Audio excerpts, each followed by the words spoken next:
Começar no set analítico muitas vezes é um desafio muito grande. E às vezes a gente vê que as pessoas se sentem um tanto quanto perdidas. Como é que a gente começa? O que eu tenho que falar? O que eu tenho que observar? E muitas situações vão passando até que se crie uma forma sua, uma própria forma de entender aquilo que o analisando está trazendo. Mas para poder facilitar esse processo, nós vamos trazer nesse vídeo 7 elementos, 7 tópicos que podem ajudar você sobre o que você deve observar quando você está numa situação analítica.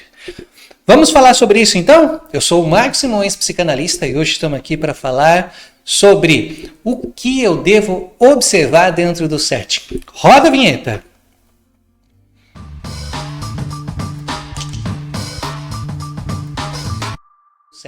Roda a vinheta! Se você está chegando agora aqui na EPC, está conhecendo o nosso trabalho agora, seja muito bem-vindo. E se você já está com a gente já há um tempo, já nos conhece, também seja muito bem-vindo a esse vídeo que a gente está gravando aqui para poder auxiliar você nesse momento que você pode estar iniciando os seus atendimentos, ou que você vai iniciar, ou se você já iniciou, isso aqui serve para poder te ajudar em alguns tópicos que você precisa. Especialmente, então, para quem está iniciando, saber o que observar durante uma sessão pode ser um pouco complicado no começo. É por isso que nesse vídeo vamos trazer alguns tópicos, são 7 tópicos que não podem ser vistos assim como um roteiro. A gente não quer criar um roteiro para que você descreva, crie um projeto, mas que sirvam de elementos e algo assim mais estratégico que você possa observar. Esses tópicos também são baseados em como Freud fazia. Isso pode estar aí de alguma forma ajudando, dando uma forcinha para diminuir às vezes aquela ansiedade, para diminuir aquela sensação, poxa, o que eu devo fazer? Até mesmo para que você consiga entender melhor o que está se passando com o seu analisando. Então vamos lá. Primeiro tópico, observe tudo. Trazer todas as informações possíveis sobre o paciente ou analisando naquele momento, como é que ele está reagindo, como é que ele está falando, o que ele está sentindo, a expressão do seu corpo, o seu rosto, sua fisionomia, até mesmo a roupa que ele está usando. Mesmo no online, a gente vai ver a roupa que o analisando está usando, a postura que ele está.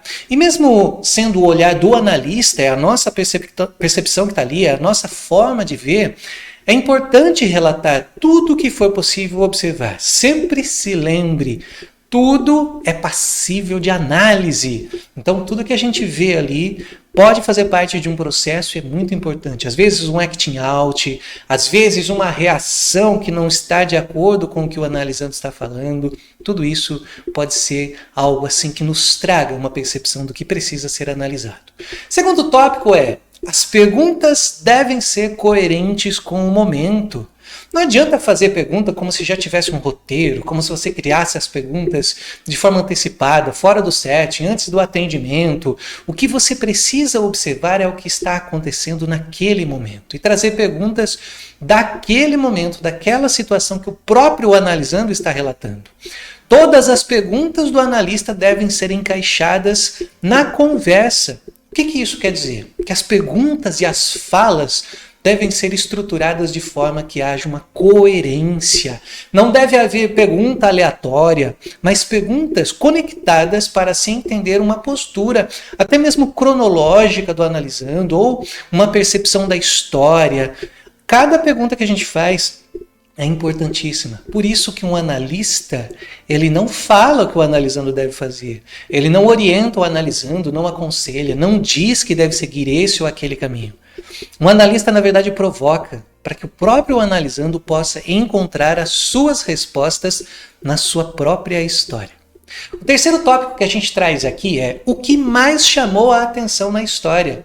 Qual é o ponto que mais chamou a sua atenção? Quais são os elementos que foram notados como essenciais para a análise naquele momento? Todo analista também será tocado pelo conteúdo narrado, pelo conteúdo do analisando. Muitas vezes, quando nós não estamos ali com a nossa análise em dia, isso vai mexer com a gente.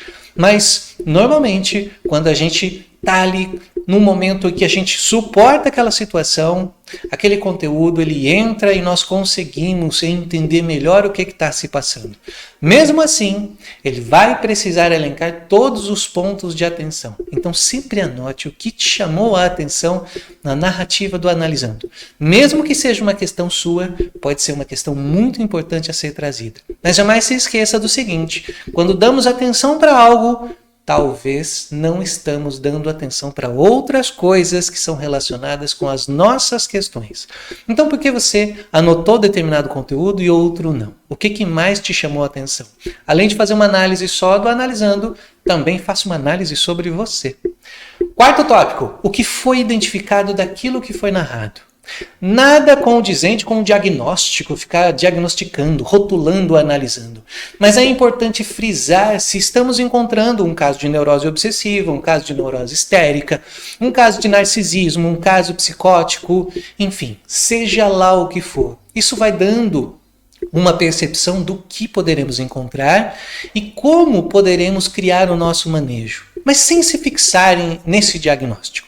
O diagnóstico na psicanálise está muito mais ligado com a causa e não com um sintoma. Por isso que ele pode ser um direcionador. Como é que você vai conduzir uma sessão sem, de fato, perceber o que o Analisando está trazendo? É lógico que nós não nos fixamos para entender, estamos diante de um caso de neurose obsessiva, diante de um caso de histeria, um caso de psicose. Não. Nós não vamos ficar presos, nós precisamos apenas entender o que o Analisando está trazendo.